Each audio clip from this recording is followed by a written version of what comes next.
Okay, let's go over some updated info. We did an update to the Scalper. We had a few little bugs we had to fix. We fixed those.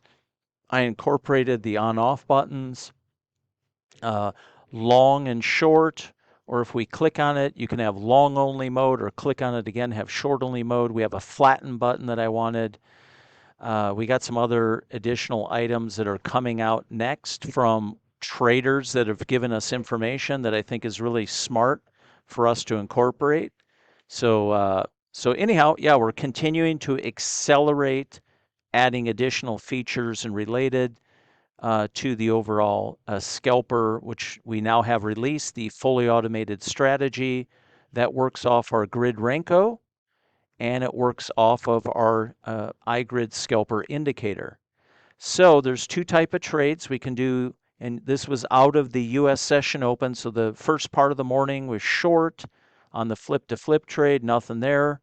Long and then whooshka and then two and done day. So two trades and done, and that's US Central Time timing. So anyhow, that was a pretty easy day. If I stayed in, I would have done just fine. I would have added a little bit more to the mix, especially with that move there. So Scalper, and the nice thing is it doesn't just work on one time frame, per instrument. It works on a wide range of time frames. So we don't like at Grid Algo put like 300 people all on the exact same time frame and instrument. We're saying here's templates that we know work, but here's also how you can go take those templates and personalize them through some optimization work or back testing and related. Okay, so now let's go take a look at some other ways that a person can use Scalper. So right now I'm going to turn it off. So that turns it off. So that way it can't initiate any trades. And we're after the hours where a person would typically trade. So let's expand this out a bit. And what I just want to go through, I want to go through and show you, you do not have to use the grid Renko. You can use other candlestick types. That's not a problem. So I'm going to go through a sequence of updating the chart to different types of time frames just to show you the flexibility we have in the overall program. Okay, so anyhow, I'm going to go flip to a different bar type. Sorry, I just had a phone call from Charles Schwab trying to ask them some technical questions about their atrocious data feed. That's a whole other subject for their Thinkorswim platform. But let me go pull up some different bar types just so you can see that the iGrid Scalper has, in the design of it with unique math, the multiple loop programming style that we use, that it's not codependent. Like you can only use it on the grid Renko bar. That's just not the case. You can use it on pretty much whatever you want. So here's something like the 2500 volume in the NASDAQ if somebody kind of wants to go for the bigger picture structural moves. Now these are bars built on, you have to have 2500 contracts traded per bar. And then you just dial it in. And I just did a quick, like 1 minute visual optimization. The smartest thing to do would be to, say, okay, over the last 3 months, what are the 2500 volume? What are the best settings on the iGrid, and do a full optimization. But now let's go look at something like a tick chart. And you can see why some traders really love tick charts. Really clean, crisp. That was pre-market action. EU session into the US pre-market. You get a little shorty. Shorty turns into long, and you're two and done on the day. If you waited till after the US cash session open, waited the first 2-3 minutes or whatever, then you get long. You're long and one and done. If you stayed in it, you were short, then long, then short. Made money, made money, made money. So, there's some really good settings with tick charts.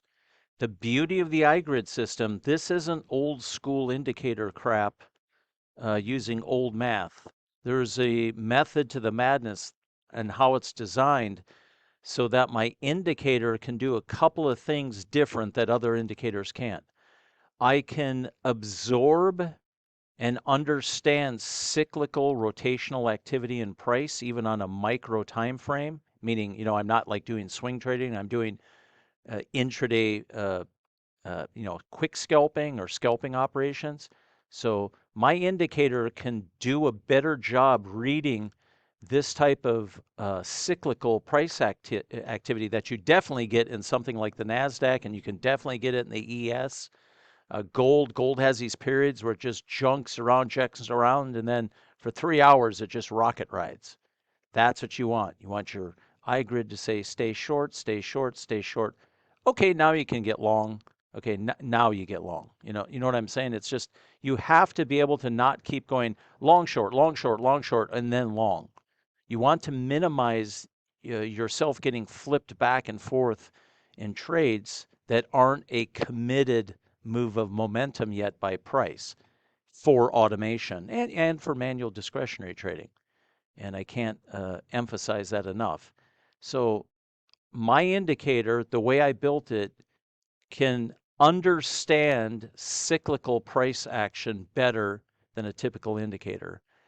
And the way it's built with two-dimensional smoothing, I can optimize it on a wide range of instruments, a wide range of time frames, and use it for quick scalping, use it for intraday position trading, use it for multi-day position trading, using it for multi-week swing trading or multi-month. So it allows the indicator to be able to be dialed in and find really good settings through an optimization process per instrument per time frame. So it's not like, okay, on the NASDAQ, I can only use this bar type, and here's the very narrow range of settings and that's it. That's all it works on. This one I could say, okay, I want to trade MNQs or NQs. Okay, I can go, here's 15 time frames I could use for intraday.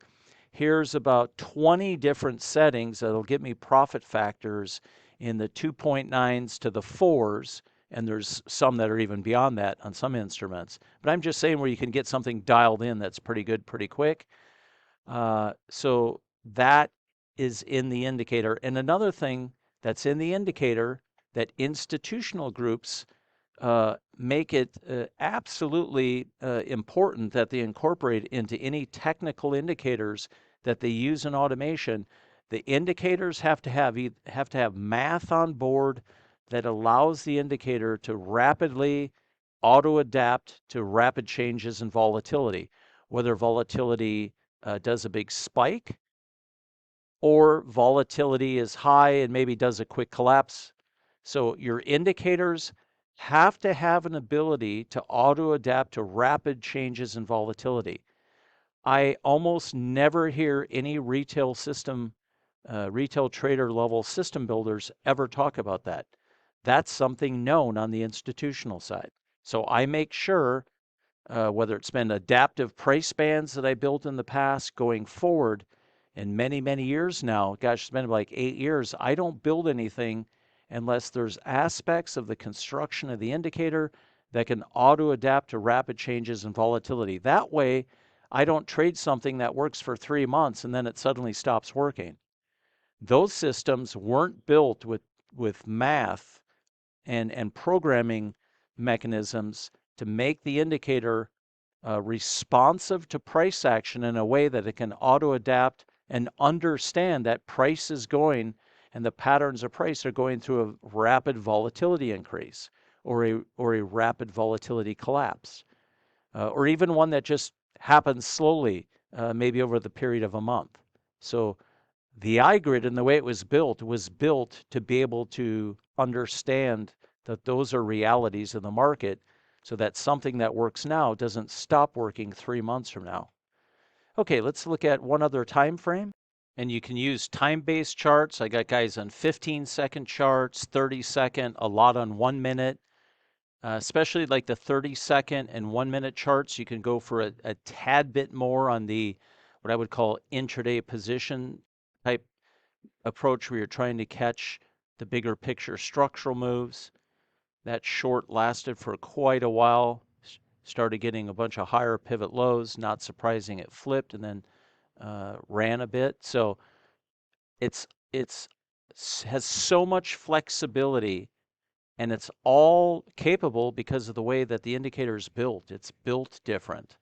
So this is not a super trend, and not at all. It's not an SSL. It's not Chandelier X. It's modified or parabolic support and resistance.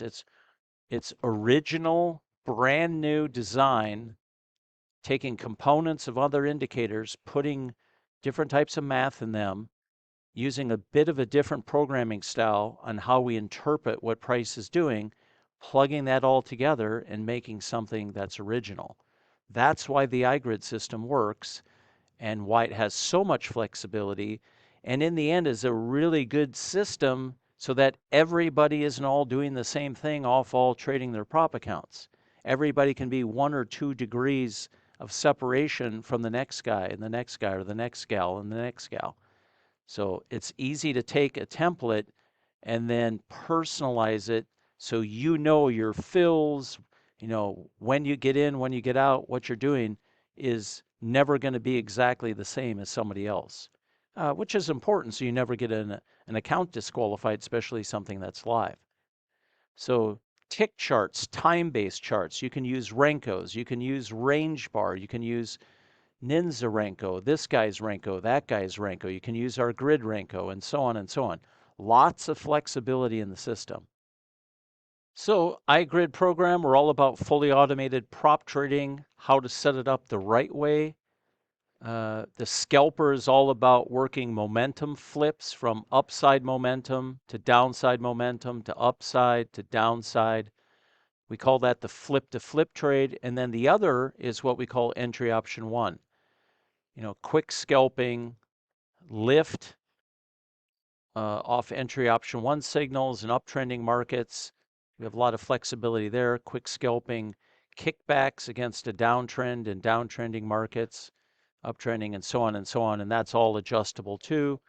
We're about to add in entry option two now that I've kind of got all the core stuff, making sure it's working right for everybody and layering on all the additional capabilities. So we have 2 fully automated systems. We have the original iGrid Evo Strat, and we now have the iGrid Scalper Strat.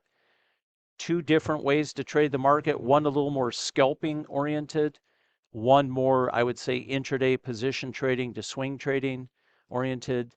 And I'm continuing to add features and updates in accordance with what our sophisticated and even newer traders want added to the tool. So anyhow, if you have any questions, info@gridalgo.com. We have one heck of a promo going on that will go on today through the weekend, and then we'll end Sunday. So yeah, just let me know any questions you have. But we are on target, and we are bombs away on these prop firms. And we know the right way how to trade master accounts, talking out trade activity to your prop accounts. And it's not expensive setting up that infrastructure.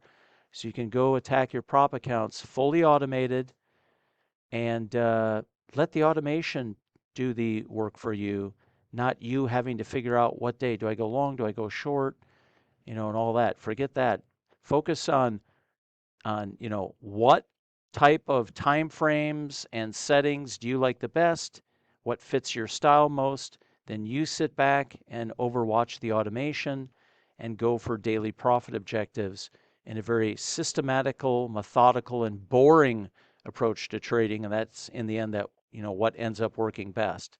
Systematic, methodical, and boring is the path to victory when you're trading prop accounts where you got to thread the needle every day and do everything right. So there you have it. If you have any questions, info@gridalgo.com. Great talking to you guys. And I'll keep putting out update videos, a lot of them, tomorrow through the weekend to keep addressing kind of core groups of questions I'm getting now that the Scalper is completely out in fully automated form in the hands of our group. And so there you have it. Have a great day, and more videos on deck for tomorrow and the weekend ahead.